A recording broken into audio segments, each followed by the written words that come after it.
रहे हैं वो सबसे बड़े बेवकूफ हैं।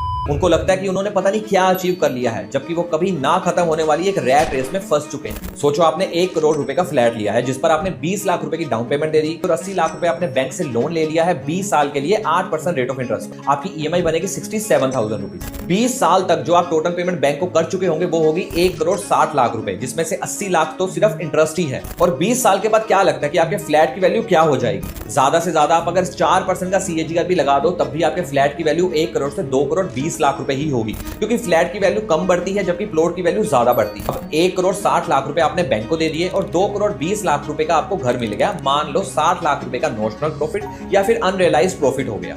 लेकिन अब इसका अगर ऑल्टरनेटिव देखा जाए, 20 लाख रुपए जो आपने डाउन पेमेंट की थी, अगर उसको आप बैंक में एफडी करवा लो 7% रेट ऑफ इंटरेस्ट पर, और जो 67,000 आपने ईएमआई दी थी उसमें से 30,000 माइनस कर दो रेंट का, क्योंकि 1 करोड़ वाले घर में आप 30,000 रुपए रेंट देकर आराम से रह सकते हो, और बाकी के 37,000 रुपए की एसआईपी स्टार्ट कर दो 12% रेट ऑफ इंटरेस्ट पर म्यूचुअल फंड्स। तो 20 साल के बाद आपका कॉर्पस हो जाएगा 3 करोड़ 70 लाख रुपए और बैंक एफडी की मैच्योरिटी वैल्यू हो जाएगी 77 लाख रुपए। टोटल हो जाएगा 4 करोड़ 40 लाख रुपए। अब 20 साल के बाद ये पैसा आपके हाथ में होगा। इस पैसे से आप चाहे घर खरीदो, गाड़ी खरीदो या फिर वेकेशन पर जाओ। इस पैसे से जो आपको कॉन्फिडेंस मिलेगा वो अलग।